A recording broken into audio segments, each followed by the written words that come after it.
So it is Christmas Eve of 2021, arguably the longest year of my life. And today, because it's Christmas Eve, it is also the last day of a 12 Days of Christmas Secret Santa thing that the girls have been doing for one of our neighbors. So every year we pick a new neighbor or person and we drop off 12 gifts, one for every day of the 12 days of Christmas, right? And this year we picked an elderly lady that lives across the street from us. Her name is Miss Esther, and she is delightful. And that means that tonight on Christmas Eve is the last night.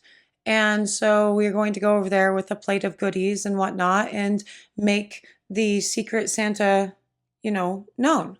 Like, who was their secret Santa? And while I kind of love it because, in all actuality, while it's a cool thing to do, it's hard to remember one more thing every day to get done. And so I'm like, oh, good. Okay. So we're almost done with this. But the girls have decided this year that they like it so much that they're going to do this every 12 days. They're just going to pick a new person just year round.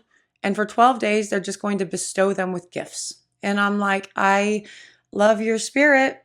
I love that, but I'm out. Like, I can't. I cannot remember this every day for 12 days, every 12 days for 365 days. Like, that's rough. So, they're already scheming. They're going to pick someone else to start this up with, probably on December 26th, because starting that up on December 20th, it's all going to be confusing. What are they even going to put on the cart from your secret Santa? It's July. I guess we'll deal with that, when it comes. That actually has nothing whatsoever to do with what we are making today. It's just, hello, happy Christmas Eve. I hope everybody is doing really, really awesome. We're having a great time. I will tell you what we are doing for, the channel and the content and the thing in just a minute. But before I do, hello, I am Mrs. Soap and Clay. Let's make stuff.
How's it going, Sudzers? Welcome back to the channel. You are at Soap and Clay, where we make all the soapy things, and you are here for day 205 of 365 days of soap, and today we are playing it kind of low-key. It's a short baby video about a very important topic, and that topic is called, what is trace? What is emulsion? Actually, technically speaking, this is more about what is false trace. And the reason why I wanted to do this and release this today, or any day in general, is because I was making a batch of soap and I was soaping with very, very cold oils, like oils that were so cold they were solidifying, re-solidifying in the container.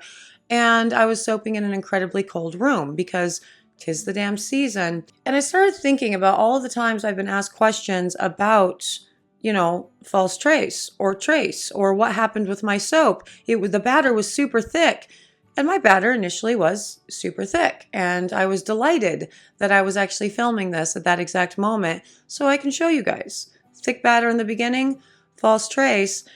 That does not mean that your batter is going to stay thick the entire time. So that's when you start really trusting the process. So let's go to the video. We will talk about the process, false trace, how to avoid it, and all the things.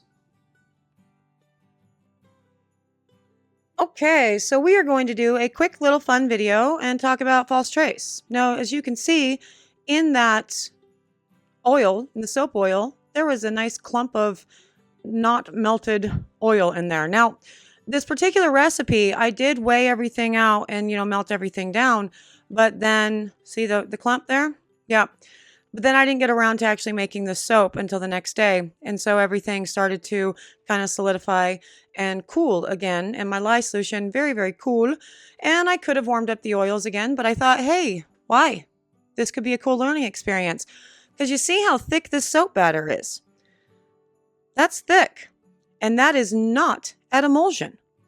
That is what would be called a false trace. And you can see it starting to separate. The batter looks thick though. And I know so many people, especially newer soap makers, would see this and go, oh no, the batter's really thick. I have to go now because I want to do swirls. And so let's do it. And then they go to cut their bar the next day and it's crumbling and it's falling apart and they have no idea why. Well, it's because you experience false trace. And false trace can be seen in, well, for a number of different reasons, really. And you see this, it still looks thick. And it also looks like that has to be at emulsion, right? Has to be. Look how thick that batter is. It's still not. You see in the container itself as it's starting to separate again. And so is the stuff on the stick. That is not at emulsion. You are going to end up with weird, crumbly soap if you continue to soap it at this stage. But also, I want you to pay attention to the thickness of this batter. The batter is thick right now because the oils are cold, the lye is cold, and the room that I am soaping in is incredibly cold. And I think this is something, now there we go, we've got a good emulsion there. Look at that. But again, still looks kind of thick, right? Pay attention to that. Pay attention to how that batter continues to loosen up as we work with it. Now, the room that I am soaping in is, again, very, very cold. And this is probably one of the more common experiences newer soap makers have, is getting overly thick oils, right? Overly thick soap batter. And then not understanding why, they're having problems with the recipe or with the soap after they try to cut it. Because the majority of new soap makers are soaping in their basement, in their garage.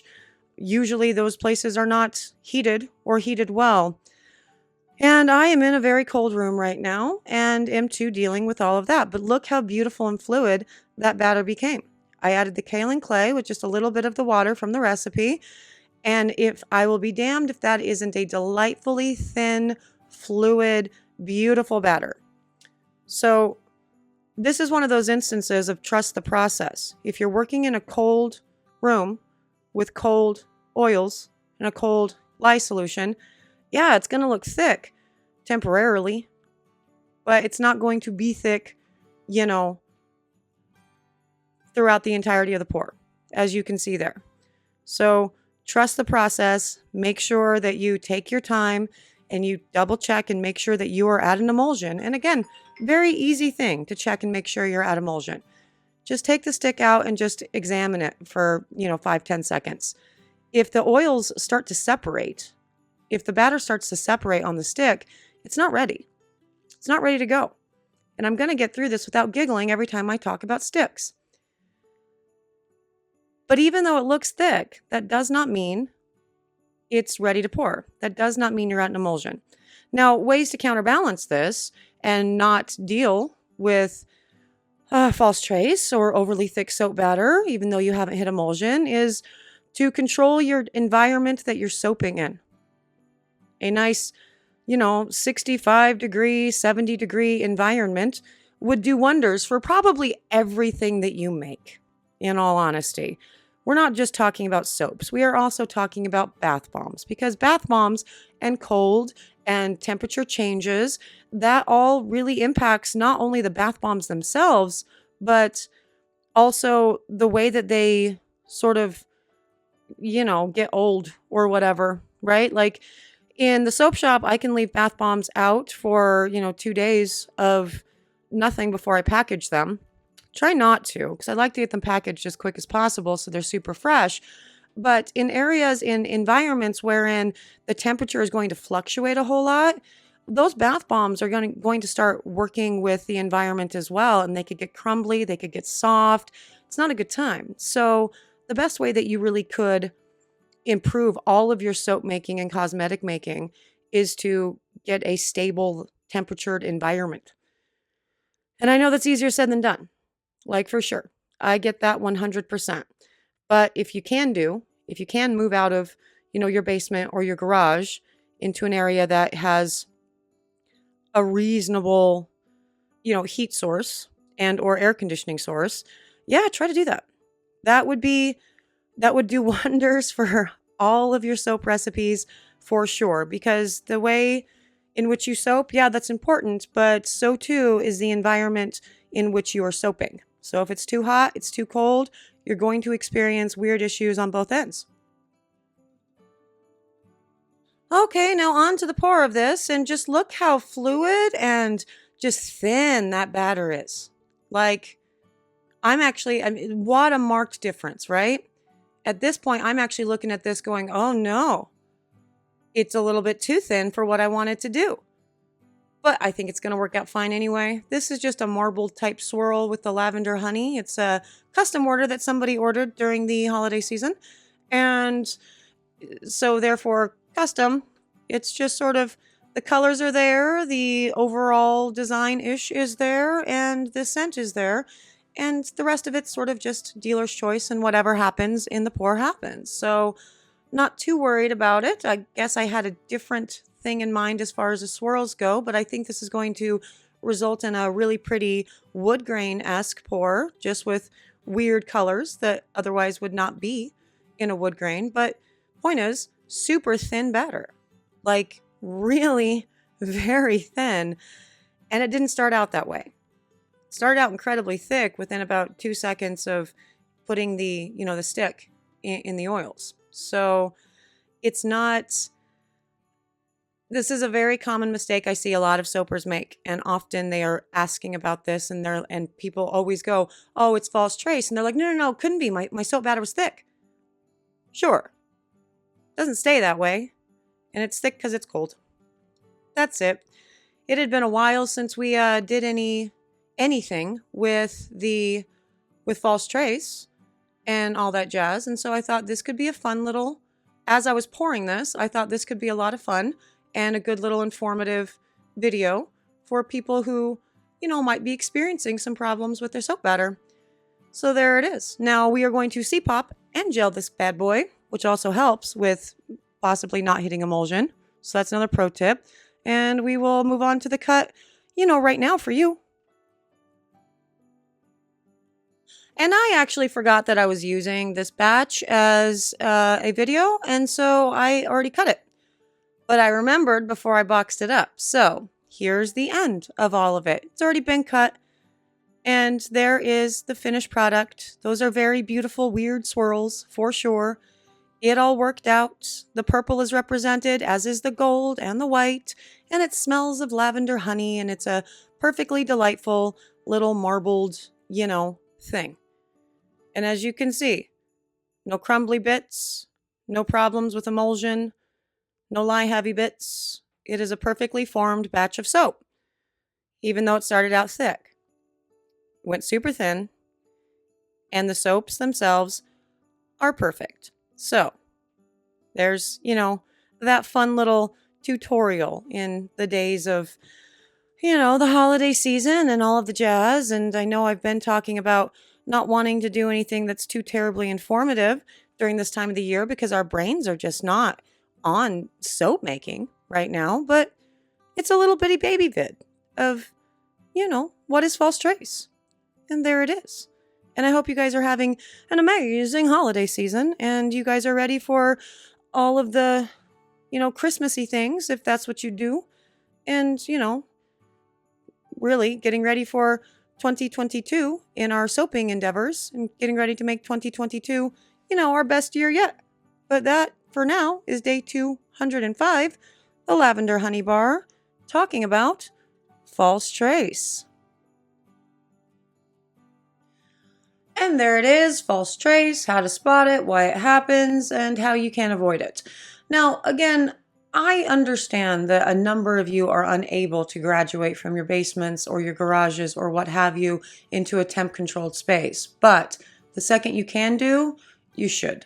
It's very important for not only the making that your environment is reasonably controlled, but also for the curing. And you will run into a lot of problems with cold process soap sweating if it gets to be too cold or too many humidity fluctuations, or bath bombs doing weird things after they've been made. Again, due to cold or humidity fluctuations, all of the things. Soaping, creating in a temp controlled environment, best thing you can do for your craft for sure. If you're unable to, well, make sure to spend some time in the beginning stages of your actual soaping and, just pull that blender up and look at it and make sure that you're actually at an emulsion before you proceed. And then you're going to reduce the risk of you having some problematic crumbly bars, 24 hours later.